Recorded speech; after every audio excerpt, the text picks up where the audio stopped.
Good afternoon, everybody. Welcome to this session. My name is Paul Ashcroft. I'm one of the authors of the book, The Curious Advantage, and founder of a company called the Ludic Group.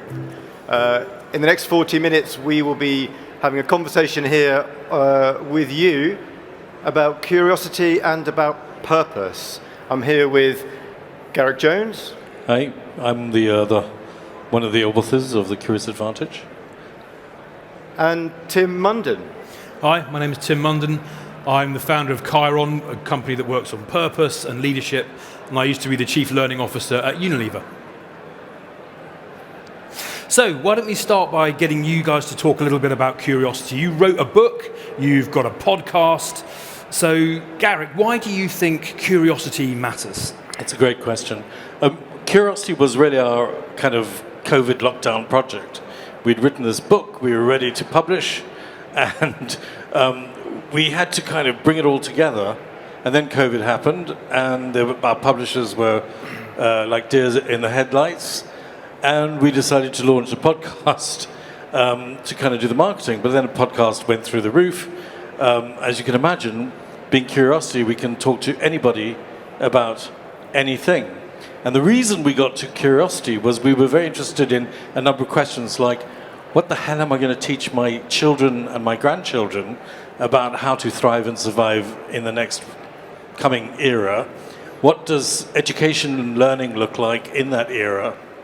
And we did a sort of multidisciplinary research study with our third author, Simon Brown, who can't be with us today because he's starting his job. He's gone on from being the Global Learning Officer at Novartis to Global Learning Officer at Ernst & Young. And he's just started that yesterday, I think. But we were really wrestling with these questions about learning and the future. And we looked at neuroscience and anthropology. And we looked at history and sociology.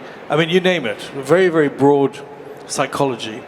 Very broad research, and then we started to do some factor and cluster analysis and so on. And we realized that it wasn't about learning that was the greatest driver of value, it was curiosity. And that's how we landed on. Once we got there, then the rest of it started to unpack itself for us. So curiosity as a driver of learning.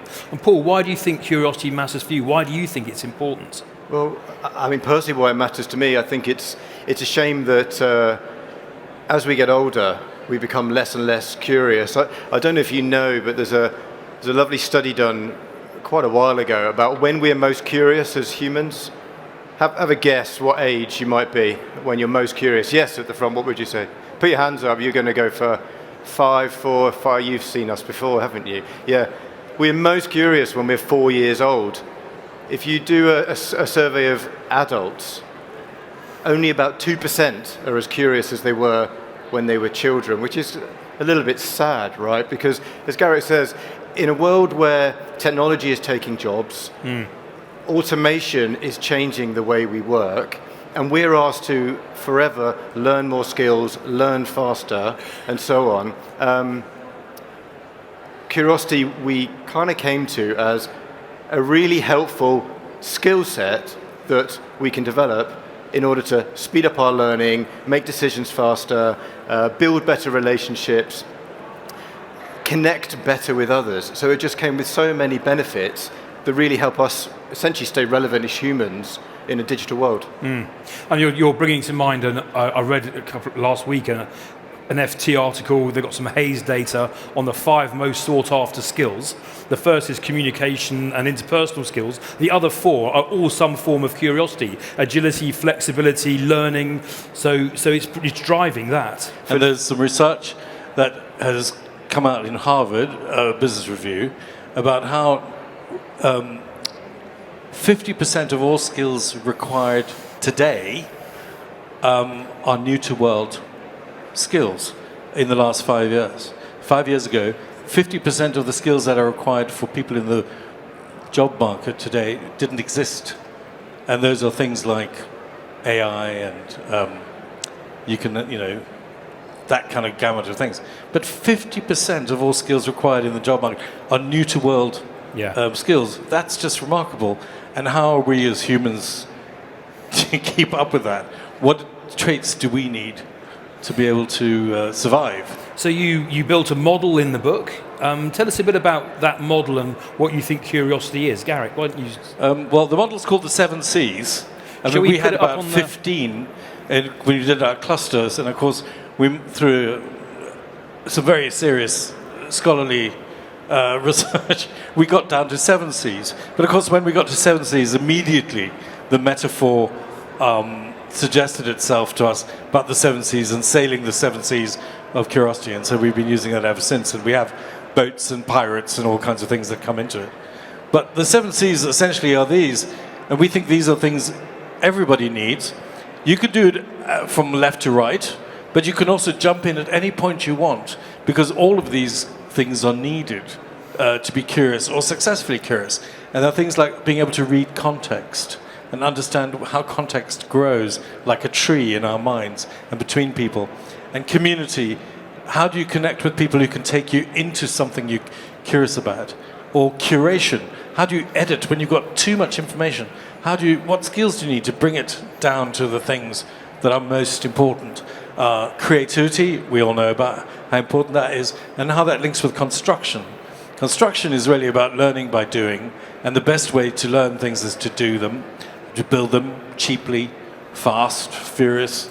And then criticality, which is one of my favorites, but how do you teach people to know, well, what they're following is true? How is it the right way to go forward?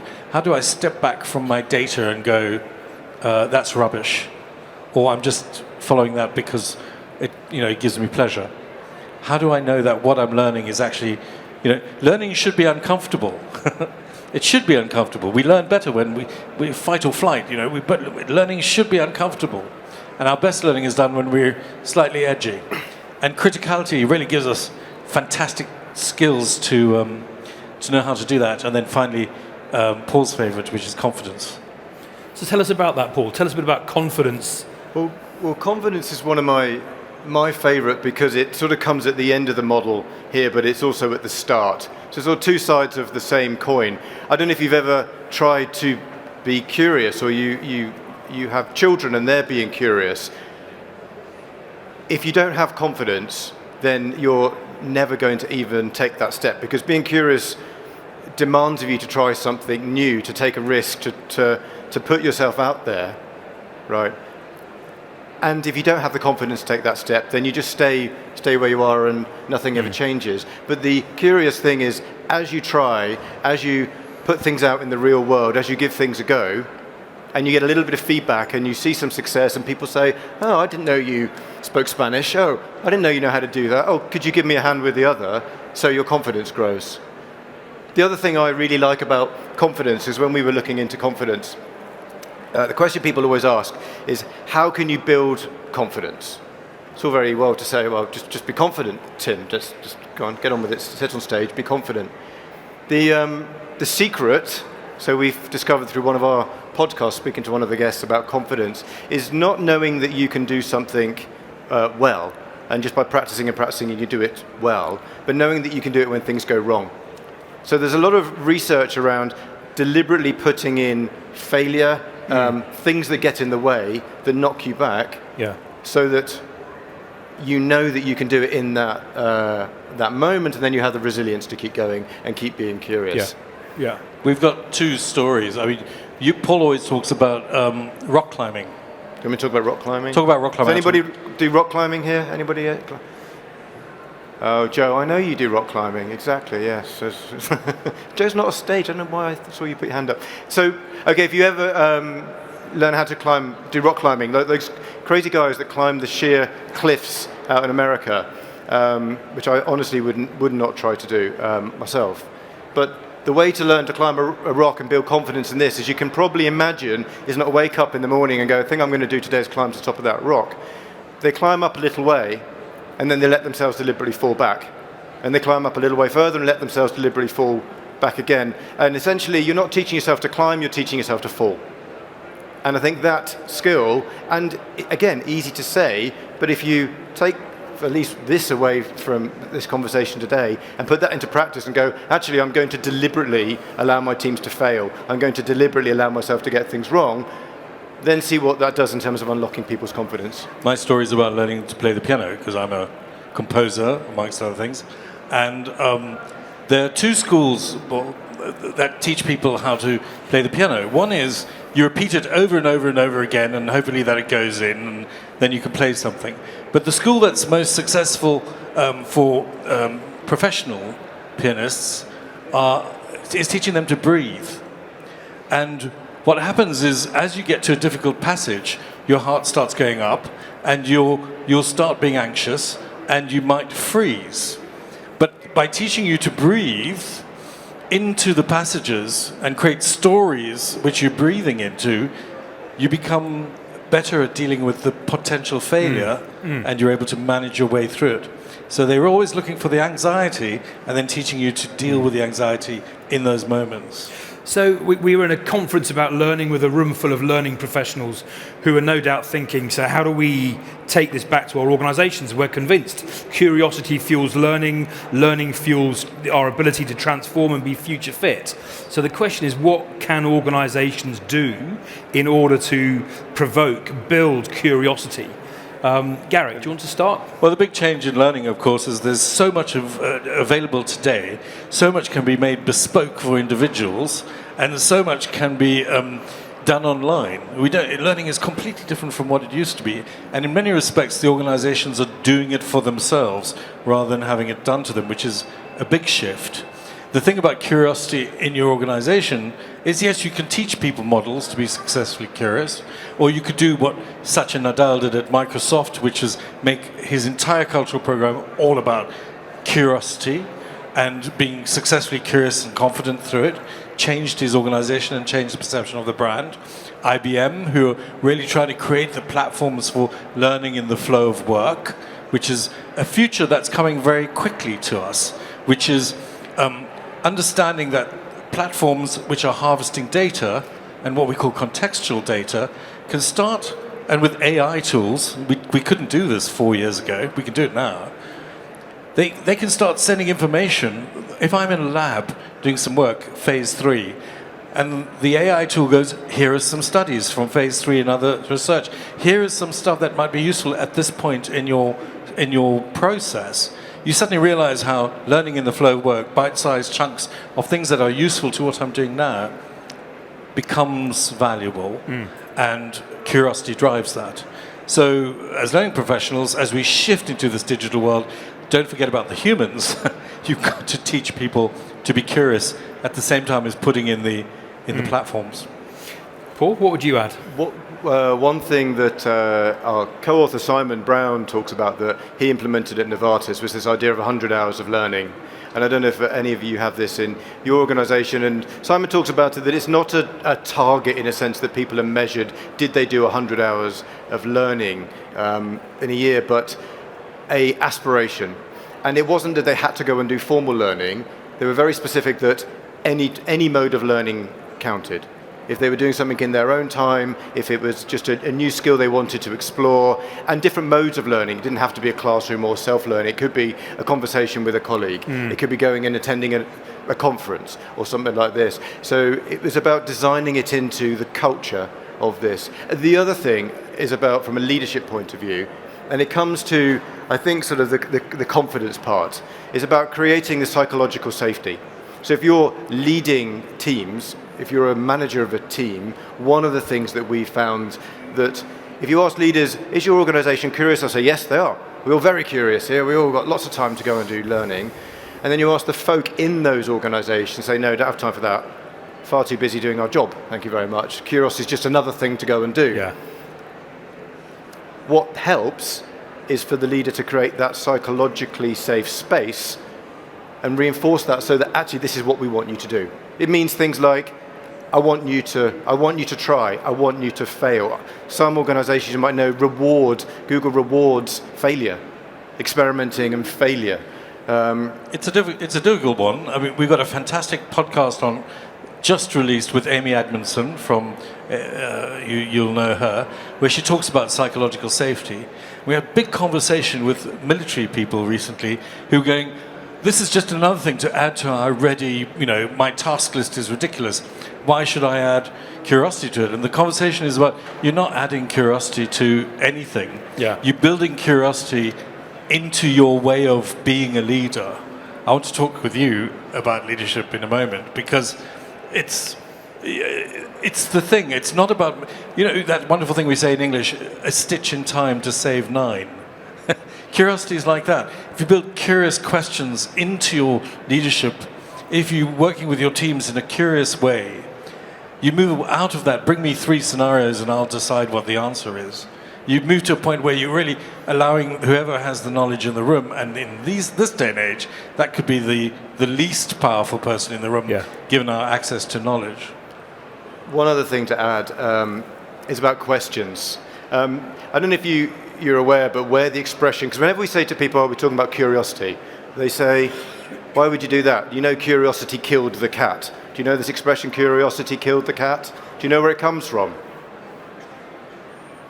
That 16th century chap called William Shakespeare, in Much Ado About Nothing, wrote care killed the cat. So not curiosity, but they talked about care killed the cat, which is where they think this verse came from. But in his time, somebody who was just asking questions actually wasn't very popular. In fact, they tended to do very nasty things to people that were too curious back in William Shakespeare's time, and in some parts of the world, our time today.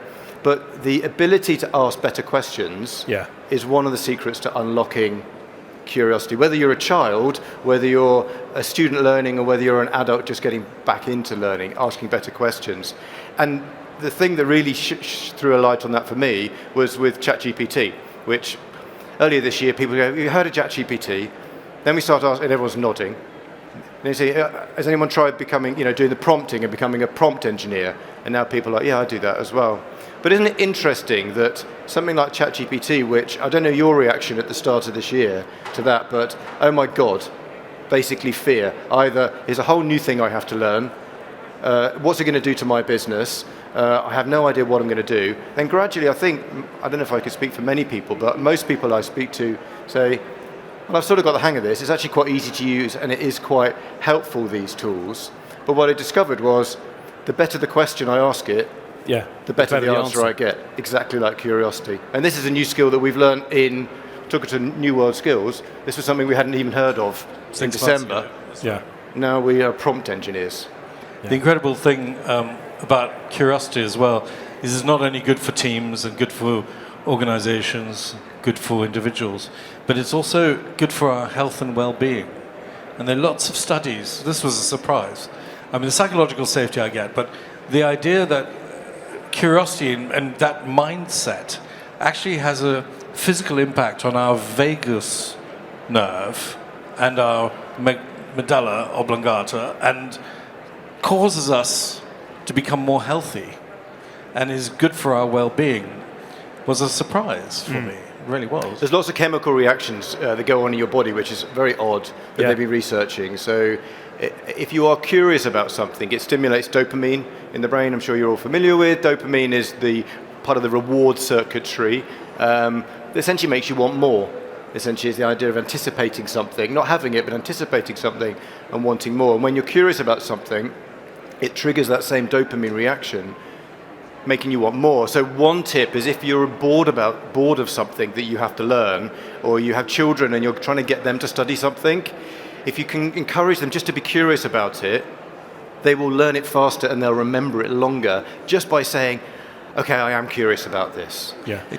It's probably worthwhile just to say that we have a definition of curiosity.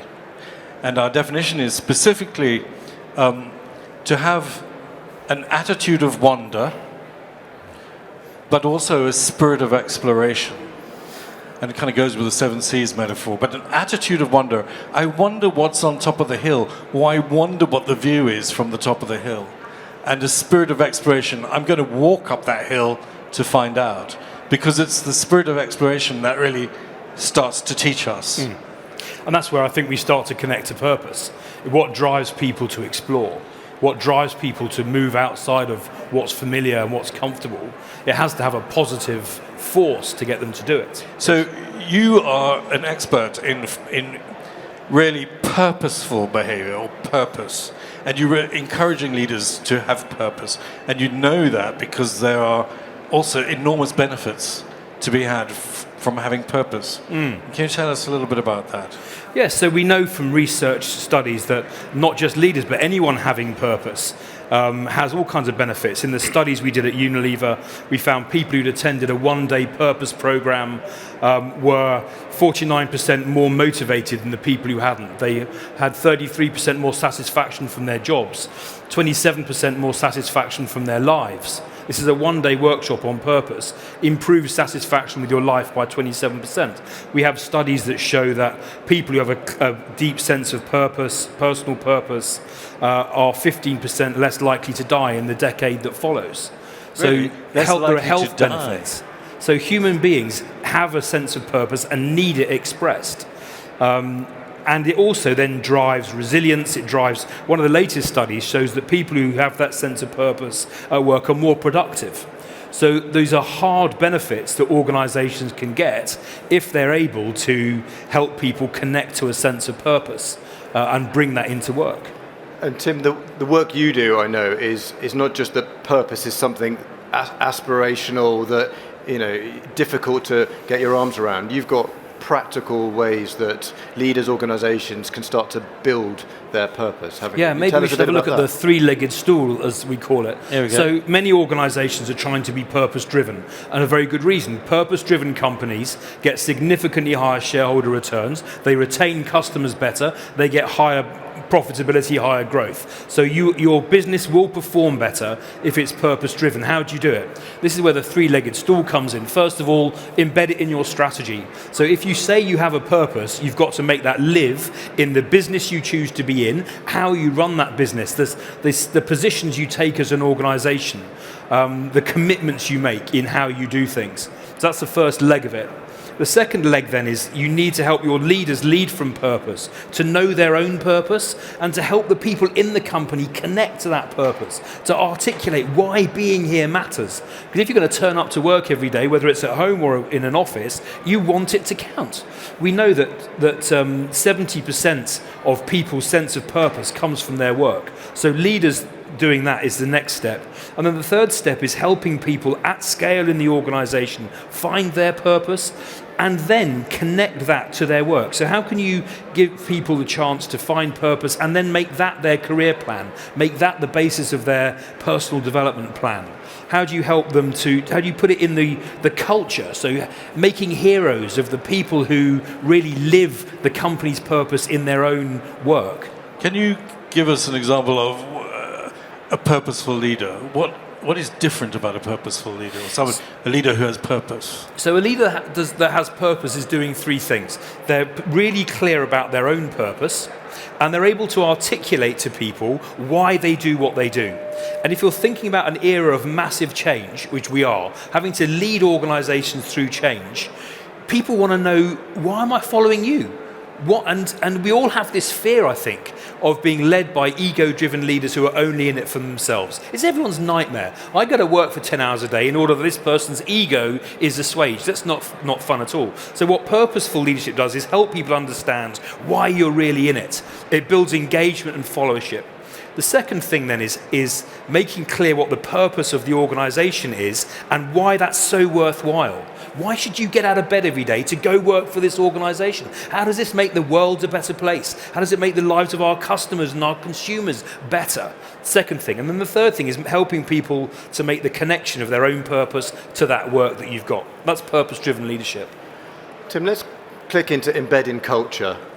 You talk about this as enable everyone to explore their purpose, drive development, drive well-being. Tell us a bit more about that. What are some of the best examples you've seen of where organizations have done that? So what we did at Unilever was give everybody the chance to do this one-day workshop. 56,000 people did it, and in fact now nearer 60,000 people. So imagine 60,000 people doing a one-day workshop. We did randomized controlled trials, which I referred to earlier, to prove that it was worthwhile, benefits to resilience, to motivation. What we then ask people to do, so they come out of it with a sense of their own purpose. No one was forced to do this, by the way. People chose to do it. And what we then asked them to do is to build a development plan. We call it a future fit plan. I think everybody in the world needs a future fit plan, with the world changing the way that it is. And the future fit plan basically says, what's your purpose? So in my case, it's to nurture deeply human possibility. What are the experiences you want to have that are going to help you live that purpose? Well, I want to run a consulting business. People can name anything. What are the experiences you want to have? Part of those experiences should be in the business, but others could be things in their own lives. Then what are the skills you need, the capabilities you need to build to be able to do those things? And before you know it, you've got a person with a development plan that they care about. Because I don't know about you as learning professionals, my experience of being a chief learning officer was a constant kind of chorus of, we don't have time for this.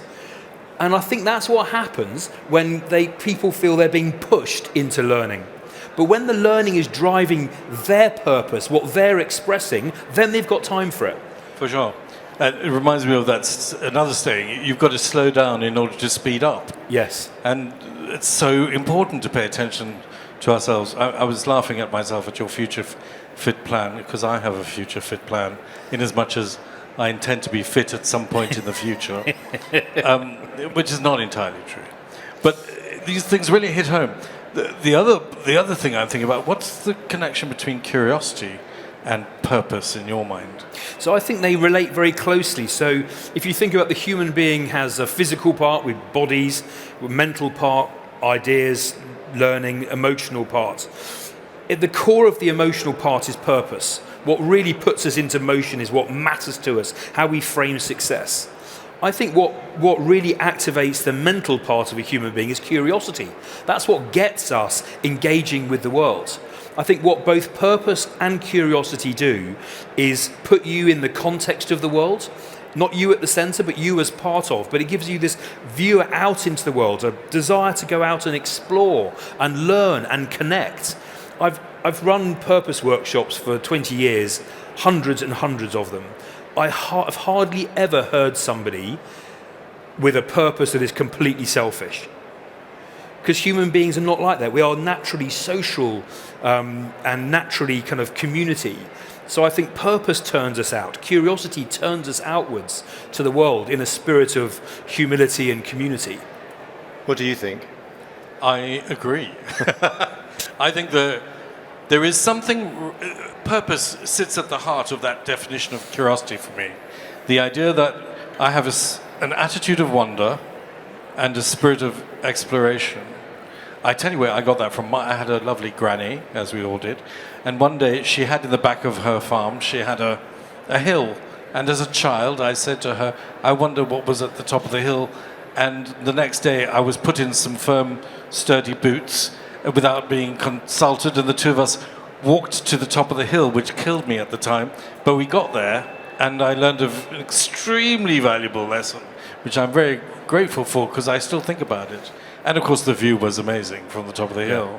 But purpose is at that point of shifting from I wonder what is there to having an attitude of exploration. It's purpose which goes, I'm going to put on my boots and I'm going to walk up that hill because there's something I want to achieve. And again, purpose, it's the process that's more important than the outcome at the end of the day. Having that sense of purpose is unbelievably attractive to other people. Yes. And as a leader, it's what draws people to you. Yeah. I know we had a very interesting conversation last year about the connection between growth mindset, curiosity, and purpose. Carol Dweck's Another work fantastic podcast on growth mindset, and I think we landed on growth mindset is sort of the starting point. If you don't have a growth mindset, you're going to be, as I remind my daughter most days, you're not going to get anywhere. Yeah. Purpose is perhaps where you're trying to get to, and curiosity is the journey to get there. But what I wanted to ask you, as you are, and we find this, as you're on a curious journey, things change. Yeah. You start off wanting to learn jazz, you end up learning rock and pop. You want to go live in Italy, you end up living in France. Yeah. Right? Or other places. What happens if you, as you're on the journey, you start to reassess your purpose? How does that connect with, I have to have a purpose, I have to have a goal, and I have to go after it no matter what? Yeah, it's interesting. I think purpose is becoming more fashionable, and there is a slight danger, particularly amongst the younger generation, that it's become another thing they've got to have one of. It's another thing to worry about, to put on the to-do list. But actually, we all have a sense of purpose. We're human. It's core to who we are, to want meaning in our lives. The question then really is discovering it and expressing it. I think purpose is relatively stable, but it evolves, and the more you live it, the more you discover about it, and the shape it takes varies. And the stages of life when much of our purposeful energy goes into our loved ones, our children, and then it kind of shifts out as we get older and into the community and into our work. And so I think the purpose itself evolves gently, particularly as you live it, but how it shows up can evolve a lot over a lifetime. And that's, I think, the thing that we can harness in workplaces, is helping people find that sense of purpose in their lives. And then, because they found it at work, it flows also into work. Should we ask some questions from the audience? Does anybody here have a question for us, or not only a question, but also, do we need a mic? And I think there's mics coming round. If that's Toby, if that's okay, you got it. It's coming. Yeah. It might be a question. It might be a statement. It might be a contribution to the conversation. It doesn't matter. Hello. Thank you for that. Very insightful. My question is, how would you tap into leaders and managers whose argument really is, we don't have time for this? I have a great. I was just doing, if I may, quite a session with the military group, who were very, very. We've got no time. We're busy. How do you put curiosity on top of all of this? And the story I came up with, which I'm very proud of, was about Captain Sully. And Captain Sully landed his plane on the Hudson. When they did all the psych tests after to find out how did he manage to achieve this, it turns out that even within the security protocols and the risk protocols of flying a plane, every day he went into work in his cockpit, he asked himself, what can I learn today? Simple question. He was in the habit of doing it. And he tried to learn actively something new every time. Which meant when he came to the point where he had 2 minutes and 32 seconds to make a decision after a bird strike, he had hundreds of options open to him, because simply he'd asked himself, what can I learn on a daily basis? And to me, that kind of made it clear that you can be curious no matter what the protocols, no matter how difficult your job is, or what the security is required. You may be completely open, but you might be within a very tight frame. But you can still be curious. And that's the thing that will save you at the end of the day. And I come to Tim to answer this as well, because it's a great question. There's some specific data that they saw in Novartis, that around 25% gap between people who had managers they described of having being curious, encouraged them to be curious, 25% gap in their engagement at work and their effectiveness at work, whereas if they have managers that are not. So there's quite specific data that says if you have a manager who is encouraging you to be curious, then it's going to make a difference to the bottom line. But Tim, what's your view? I think there's lots of answers actually. So there's a self-interest, which is, we had data at Unilever that showed that people who learnt more were promoted faster. So we could correlate learning data with promotional data. So if you want to develop your career, be curious. The second answer I sometimes give people is, all you need to give me is a day. Give me a day and let people turn up if they want to, and then discover purpose. After that, it won't take any more time. After that, you're getting all that time back, because we know from the research they will be more productive, they'll be more motivated, more driven, more resilient. So all you have to do is get out of the way and let people come if they want to for one day. And the rest then sorts itself out.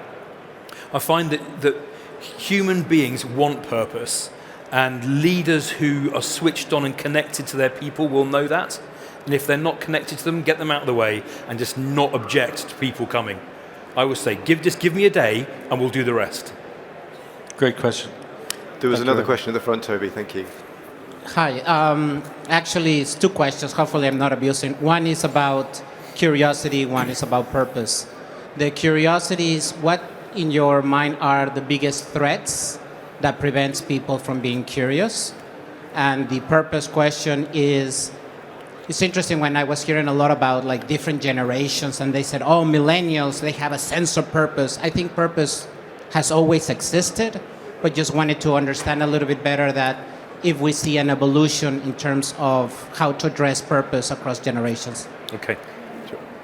What's the biggest threat? I think there's a psychological threat of fear, number one. People don't want to step outside of their comfort zone because they're afraid. That you have to work on personally. I think there is an existential threat to organizations that are dishing out tasks using software. So you pitch up at work, you get a bunch of tasks, you may not have much interaction with people other than emails. These tasks keep on flowing in your direction. You have no idea of the whole. You do all this nonsense and then you go home. And I think that's going to kill organizations. So handing over management to machines is probably not clever, but it will stop us being curious. And I love the question because I would talk to this because it essentially says, well, that could be different for anybody, right? So for example, if you're a highly remote working organization, you're not making the time for people to come together, and I know there's many out there. In fact, we did a program last year where the deliberate thing was to bring people together for events, and they were worried they had to give out free this, free that, free, just to get people to come into the office because it's just non-cultural now. What do you lose? Community. This idea of connecting with each other, that water cooler moment, the idea just to have a conversation. As Garrick says, the ability just to drive results. I need this by 5 o'clock this afternoon. Where's the creativity? Where's the opportunity to try something different, to give it a go, right? So sometimes it's just a checklist and go, well, if I'm getting stuck, where am I getting stuck? I want to have a go at that one as well before I go to purpose. My biggest fear, and it's been on my mind walking around here, you know the fairy tale of the goose and the golden eggs?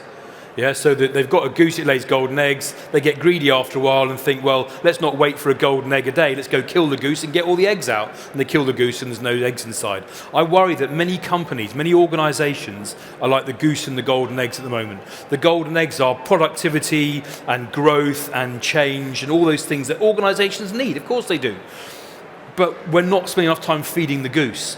What gets people to do the thousands of e-learnings on show here? A sense of curiosity, that's the goose. What gets people to want to go the extra mile, to stay in your organisation, to be part of that community, to want to really make sure that every customer is delighted? Purpose. To get the golden egg of high performance, of good customer relationships, we need to feed the goose of purpose. And to your point, it is across the generations. Every generation wants purpose and meaning in their lives. What's happened is that the millennials and particularly Gen Zs are more willing to quit and go find it somewhere else. So when I started work, I was very purposeful about where I worked, the British Army, Unilever. I was willing to do pretty much what they asked me to do within the law. Now, young people are very focused that the work that they do is purposeful and they will quit and go somewhere else if they're not getting it. They're now transactional about the organisation and very intentional about the work, and I think we were slightly different. So it's showing up differently, but every human being needs purpose. We need meaning to be fulfilled and happy people. Tim, I think that's a very nice way as we approach the close of our time to sort of summarise why we need purpose. Garrick, have you got why do we need curiosity? What would we leave folk here with today? I think we need curiosity to lead meaningful lives. Simple as that. And there is a way to be successfully curious. There is a way to actually wander, but actually step out the front door and go and chase after it and see what you learn. Lovely, thank you. It's fun. Thank you. Frankly. Folks, we're at time. Thank you very much for joining us. Tim, thank you for joining us as well. Thank you very much. If you want to come and find us, we're at K150. Thank you for listening.